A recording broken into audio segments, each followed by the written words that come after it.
to the heart of a city, Trichy, from just a single poetic source. Right.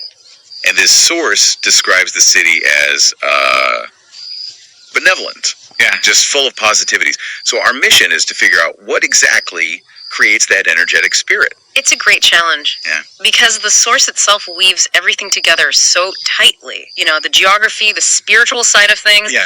We're not just listing facts, we're trying to synthesize it all. Okay, let's unpack this and see what really makes Trichy tick. So where should we start? I think the physical layout makes sense because the geography seems to set this really powerful tone.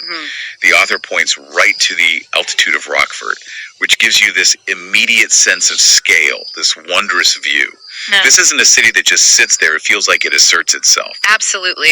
And that feeling is, you know, it's reinforced by the Calvary River. Oh, the river. It's not just a landmark. The text says it invigorates curious passion. So it's almost like an active intellectual force flowing through the city. Okay, but here's where I found a little bit of a challenge to that idea of pure benevolence. I think I know where you're going. The source says the river also reminds people of the Ayati flood season. Now that's the monsoon, right? When the river is at its most powerful, most unpredictable. Exactly. So doesn't that suggest there's this element of like untamed natural power? Maybe even chaos, sitting just beneath the surface. I think that's the absolute key to it all. The positivity isn't static. It's not just quiet peace. It's a kind of disciplined power. All right. The city is actively managing that natural energy. And if you connect that idea of discipline to the bigger picture, it explains why Trichy is described as an eminent educational city. So the intellectual focus is how they channel the river's raw passion. That's how I read it. Yeah, that makes sense. The energy of the river is mirrored in the city's focus on learning. And it goes deeper, too, spiritually. Knowledge isn't separate from faith here.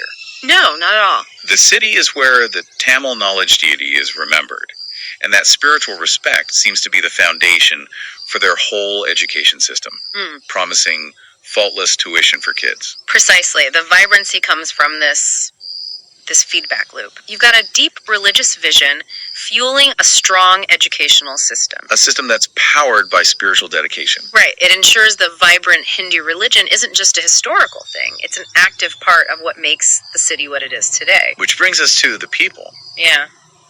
How do the citizens actually reflect this powerful but disciplined environment? Well, they're called pleasant citizens. Right. But the crucial part for me was how they handle conflict. The Thor says peacefully they extend petitions for their grievances. That's so specific. That one detail tells you almost everything you need to know, doesn't it? It really does. Even when there's disagreement, they follow a formal, civilized structure. They channel that conflict into a process. It's the very definition of disciplined benevolence. And the source concludes that this emotional climate promotes common human intuition. So the entire social structure is kind of built to encourage empathy and peace. So when you put it all together, the geography, the spiritual respect, that commitment to civilized debate, it creates this powerful flywheel effect. It's not just that Trichy is positive. No, the source is clear. The city multiplies energetic Q and has a truly vibrant spirit. It actively generates that energy. A fantastic synthesis from just a few lines of text, but now we'll turn it over to you. Based on this description, what do you think makes a city spirit truly vibrant with positivities? What's the most critical piece of that puzzle? Is it the raw geographical power of the river? Is it the disciplined faith in education? Or is it the social contract that makes people act peacefully? Something to think about.